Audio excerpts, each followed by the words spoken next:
చాలా సేపు నుంచి భీమశైల ఏడుంది అని వెతికిన తర్వాత మనకైతే దొరికింది. మనం ఉన్నదే బ్రిడ్జ్ మీద. ఆ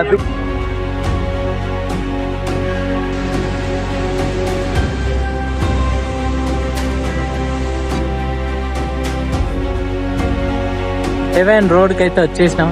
కనిపిస్తుందా? ఇలా నడుచుకుంటే పంచ పాండవులు స్వర్గానికి అయితే రీచ్ అయ్యారు అనమాట. హలో మామ, నమస్తే, వెల్కమ్ టు మన యూట్యూబ్ ఛానల్. ఈ రోజు అయితే మనం సోన్ప్రయాగ్ నుంచి బద్రీనాథ్ అండ్ మానా అయితే ఈ వీడియోలో అయితే కవర్ చేయబోతున్నాం. సోన్ప్రయాగ్ నుంచి సీతాపూర్ బస్ స్టాండ్ కి అయితే వాకబుల్ డిస్టెన్స్ లో ఉంటుంది. ఈజీగా ఒక 350 మీటర్స్ ఏమో ఉంటుంది. ఈజీగా నడుచుకుంటూ వెళ్ళిపోవచ్చు. ఇదే మన బస్ మనం వెళ్ళిపోయేది బద్రీనాథ్ కి. 600 రూపీస్ పర్ పర్సన్ కి అయితే ఛార్జ్ చేస్తారు. బస్సెస్ అయితే చాలా తక్కువ అవైలబిలిటీ ఉంటాయి బద్రీనాథ్ కి. టాక్సీస్ అయితే ఒక్కొక్కరికి 2500 రూపీస్ ఛార్జ్ చేస్తారు.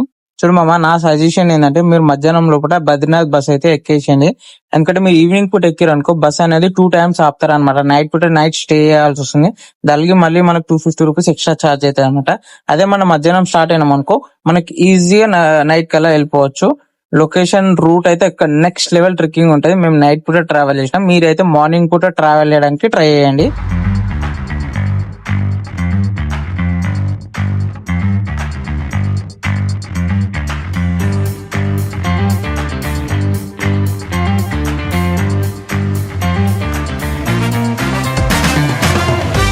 సో హాయ్ మామా, అందరికి గుడ్ మార్నింగ్. ఇప్పుడే మనం బద్రీనాథ్ కి రీచ్ అయినాం. ఓకే, భద్రాచలం అని వస్తుంది. ఇగో క్లైమేట్ అయితే బాగుంది. సేమ్ కేదార్నాథ్ వ్యూ లాగానే ఉంది. మొత్తం హిమాలయస్ కదా. ఈ నుంచి ఇప్పుడు మనం ఒక మంచి ప్లేస్ చూసుకొని అక్కడ టెంట్ వేసుకొని ఇక ప్లాన్ ఏంటో చెప్తా, తర్వాత ఫాలో అయిపోయాం. ముంగడ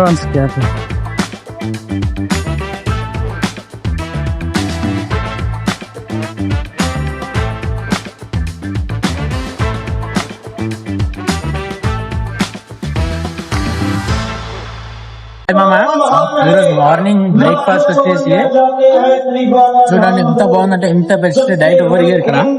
చూడండి, chips, sauce, biscuit plus French fries.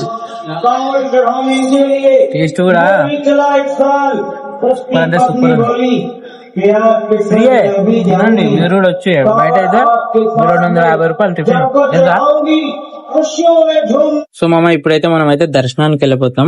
మనం ఏదైతే ఆన్లైన్ లో రిజిస్టర్ చేసుకున్నామో ఆ ఫామ్ ఇక్కడ ఇచ్చినాం అనుకో, వీళ్ళు మనకైతే దర్శనం టికెట్ ఇస్తారు. ఫ్రీయే ఉంటది. పోయి మనం దర్శనం చేసుకుందాము. ప్లస్ ఇక్కడ ఈ లొకేషన్ వచ్చేసి మనకి ఏంటంటే బద్రీనాథ్ డైరెక్ట్ ఫస్ట్ లెగ్ పెట్టిన ప్లేస్ అన్నమాట. ఇక్కడికైతే మనం వచ్చేసినాం. ఇక్కడ మనకి మూవీలో చూపించినంత అంత హైప్ అయితే ఏమి ఉండదు. జస్ట్ నార్మల్ గానే ఉంటది. బ్రిడ్జ్ కూడా చిన్నగానే ఉంటది, రివర్ కూడా చిన్నగానే ఉంటది, టెంపుల్ కూడా చిన్నగానే ఉంటాయి, అన్ని చిన్నగా ఉంటాయి, కానీ బాగుంటది. మనకు ఎర్లీ మార్నింగ్ 6 o'clock నుంచి 7 o'clock కల్లా మనం వెళ్ళాం అనుకో, half an hour to 1 hour అనేది మనకి దర్శనం అయితే ఈజీగా అయితే అనమాట. క్రౌడ్ కూడా అంత ఏం లేదు బద్రీనాథ్ లో. మీరు కూడా రండి, చాలా అంటే చాలా బాగుంటది టెంపుల్. ప్రెసెంట్ అయితే టెంపుల్ దగ్గర ఉన్నాం. దర్శనం అయితే సూపర్ అంటే సూపర్ అయింది. వచ్చి తొందరగా దర్శనం చేసుకొని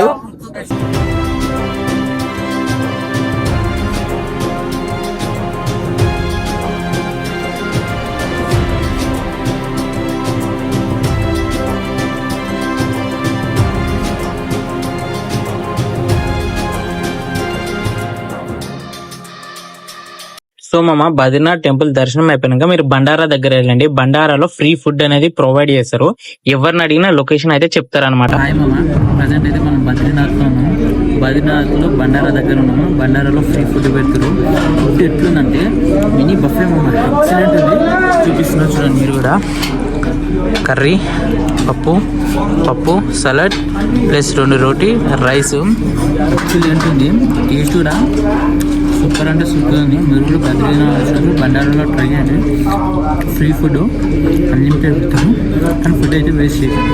అయ్యి మామ, మన అయితే బద్రీనాథ్ అండ్ కేదార్నాథ్ అయితే 2 కవర్ చేసినాము. ఈ నుంచి మానా వెళ్ళిపోతున్నాం. మానా ఎక్కడ అంటే మన లాస్ట్ విలేజ్ ఆఫ్ ఇండియా అనమాట.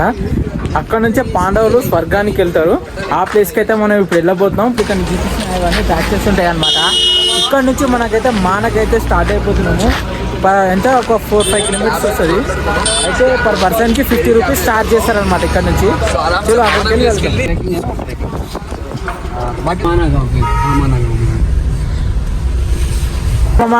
ఫైనలీ మనం ఫస్ట్ ఇండియన్ విలేజ్ అయితే వచ్చేసాం. ఇదిగోండి లోపలికి అయితే ఎంట్రీ అయిపోతున్నాం మనం అయితే ఇప్పుడు. సో మామ మీరైతే కన్ఫ్యూజ్ కాకండి, నేను ఒకసారి ఫస్ట్ విలేజ్ అంటున్నా, ఒకసారి లాస్ట్ విలేజ్ అంటున్నా, రెండు అంటారన్నమాట. First village of India and last village of India. ఇక్కడైతే మొత్తం స్వెటర్లు జాకెట్స్ అనేది చేతితోనే రెడీ చేస్తారనమాట. ఇక్కడ కాస్ట్ కూడా తక్కువనే ఉంటాయి. ఇండియా మొత్తం వీళ్ళే ఎక్స్పోర్ట్ చేస్తారనమాట. సూపర్ అంటే సూపర్ కదా. ఇక్కడ మొత్తం హ్యాండ్ మేడ్ ఫ్యాబ్రిక్ అయితే రెడీ చేస్తారు. అంటే కాస్ట్ తక్కువనే అని చెప్పారు, కానీ చూసుకోవాలి కనబడకుండా మొత్తం చైతన్య కొడుతుంది బట్టలు గిట్టలని. ఇది కూడా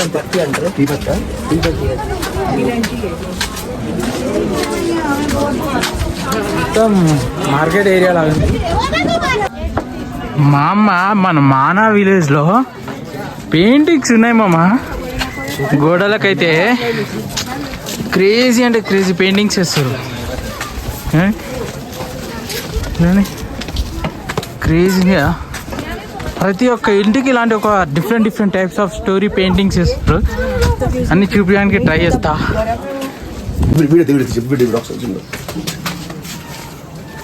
సో గాయస్ ఇప్పుడైతే మనం భీంపూల్ దగ్గరికి వెళ్ళిపోతాం.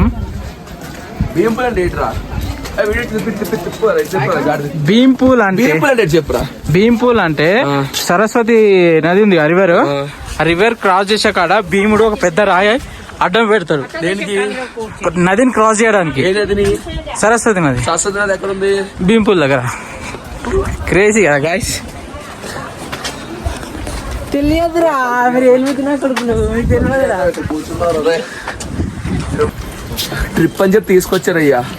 ఎందుకు కొండలు ఎక్కిస్తున్నారు, ఎందుకు తీసుకెళ్తున్నారు ఏం అర్థం కాదు. అయినా సరిగ్గా చచ్చిపోతున్నాడు. అదే కాఫీ ఇప్పిస్తారని చెప్పి ఎక్కడికో తీసుకెళ్లిపోతున్నాడు. పాసులు అంటారంటే పాసులు ఎవడంట ట్రిప్పులు అని చెప్పి కష్టంగా రావాలి. ఫైనల్లీ మనం the first and last village of India దగ్గరికి అయితే వచ్చేసినాం. ఎందుకంటే దీన్ని ఫస్ట్ అండ్ లాస్ట్ అంటే ఇది ఇక్కడ నుంచి పాండవులు స్వర్గానికి వెళ్ళిన ప్లేస్ అన్నమాట. ఇగో ఇక్కడ మీకు పాండవులు కూడా స్వర్గానికి వెళ్తారు, వాళ్ళ విగ్రహాలు కూడా ఉన్నాయి చూడండి. దగ్గరికి వెళ్ళి మళ్ళీ చూపిస్తా. ఇక టెంపుల్ కూడా ఉంది. ఇప్పుడు ఈ రూట్లో మనం అయితే టెంపుల్కి వెళ్ళిపోతాం.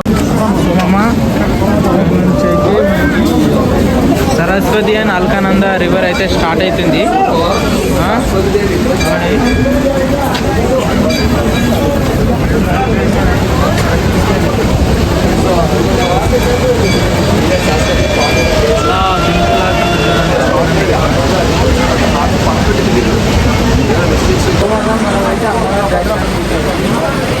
చిన్న జలపాతం ఉంది. ఇక్కడ నీళ్ళు తీసుకొని మనమైతే తల మీద తడుచుకోవాలి.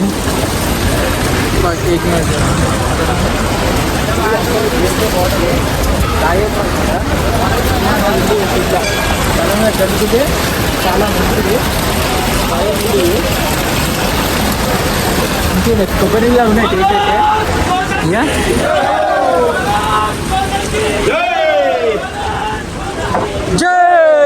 జై బోలో భారత్ మాతా కీ హర హర మహాదేవ్. జై ఛత్రపతి శివాజీ మహారాజ్. చాలాసేపు నుంచి భీమశైల ఏడుంది అని వెతికిన తర్వాత మనకైతే దొరికింది. ఇలా ఉన్నదే బ్రిడ్జ్ మీద. ఆ బ్రిడ్జ్ అనమాట. ఇగో బ్రిడ్జ్ కట్టి వాడేసారు దీని మీద.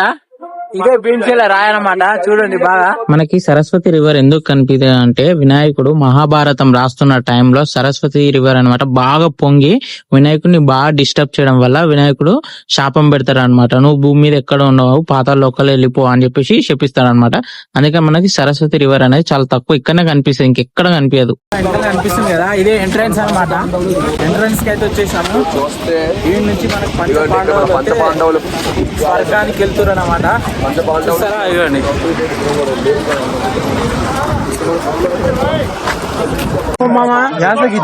స్వర్గం దగ్గరలో ఉన్నాము. ఎట్లా అంటే చూపిస్తాను. మనం స్వర్గానికి వెళ్తున్నాము. పంచ పాండవులు స్వర్గానికి వెళ్ళిన ప్లేస్ కి అయితే మనం వచ్చేసినాం. శివో ఇక్కడేమో ధర్మరాజు, ధర్మరాజు, అర్జునుడు, భీముడు, నకుల సహదేవుడు ప్లస్ ద్రౌపది అన్నమాట. ఈ పంచ పాండవులు ఇలా స్వర్గానికి వెళ్ళారు. వీళ్ళని పరీక్ష పెట్టడానికి యమధర్మరాజు కుక్క రూపంలో అనేది వస్తాడనమాట. లాస్ట్ వీళ్ళకి మోక్షం అనేది ఈ మార్గంలో వచ్చింది. మనం కూడా స్వర్గానికి వెళ్ళిపోదాం. చలో లొకేషన్ అయితే ఇంత పెద్ద పెద్ద కొండలు భయం చూసానే పిచ్చెక్కిపోతుంది.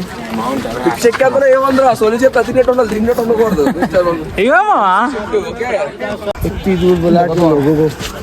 మీరు ఎప్పుడైనా మౌంటైన్ గోట్స్ చూసారా? ఇవన్నీ చూసుకోండి, క్రేజీ అండి క్రేజీ.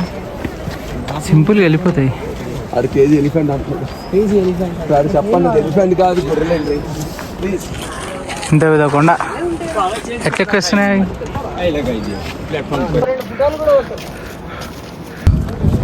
ఇది మన shop, first shop in India. మనం అయితే present first shop of India దగ్గర అవుతున్నాము. ఇట్లా ఈ రోడ్ ఉందా, ఇట్లా మనమైతే మన ఫుడ్ ఆర్డర్ చేద్దాం. ఇక్కడైతే మనకి పకోడీలు ఉన్నాయి, మిర్చీలు ఉన్నాయి, చాలా ఉన్నాయి అన్నమాట. కాస్ట్ కూడా ఎక్కువనే ఉంది. మీరు కూడా వచ్చినప్పుడు ట్రై చేయండి, టేస్ట్ పర్లేదు, బాగుంది, తినొచ్చు. ప్లస్ ఇది మన ఫస్ట్ షాప్ ఆఫ్ ఇండియా అనమాట. రేట్లు అంటే మనీ అంత హై లేదు, నార్మల్ మనం బై చేయొచ్చు అనమాట.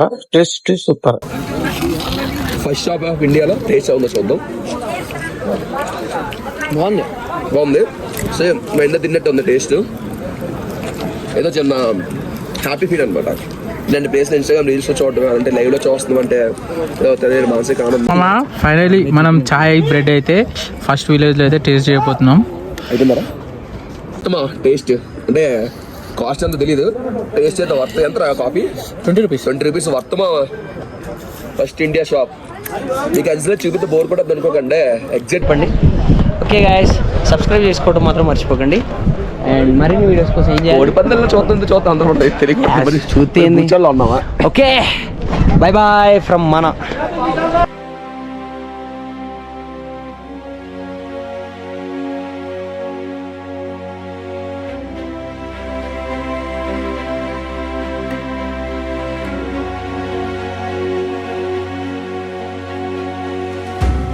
సో మామ ఫైనలీ మనం అయితే హెవెన్ రోడ్కి అయితే వచ్చేసినాం.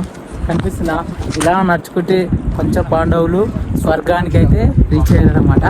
ఇలా వెళ్తున్నప్పుడే మధ్యలో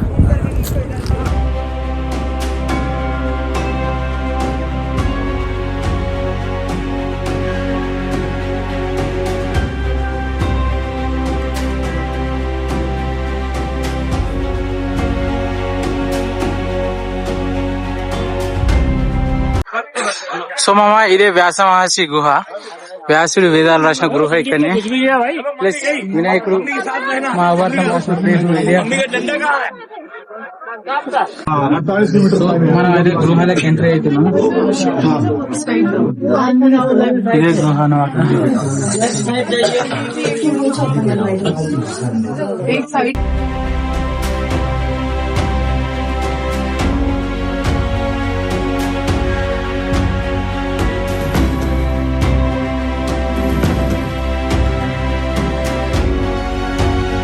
సో గైస్ ఇదే వినాయకుడి గృహ అనమాట. వినాయకుడు ఇక్కడనే మహాభారతం రాసింది అనమాట. ఇక గుహ అనిపిస్తుందా?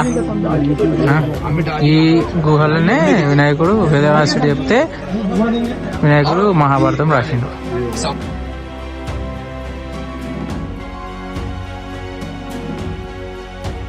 ఇలాంటి లొకేషన్స్ జస్ట్ ఇన్స్టాగ్రామ్ లో, యూట్యూబ్ లో చూసిన నేను లైవ్ లో చూస్తుంటే నా మతి పోతుంది మామ. మీరు కూడా ఇలాంటి లొకేషన్స్ రండి, మస్త్ అంటే మస్తు ఫీల్ ఉంటది. లైఫ్ లో ఇలాంటి లొకేషన్స్ ఒక్కసారైనా రావాలి, సూపర్ అంటే సూపర్ ఫీలింగ్ ఉంటది. Thank you for watching, please subscribe.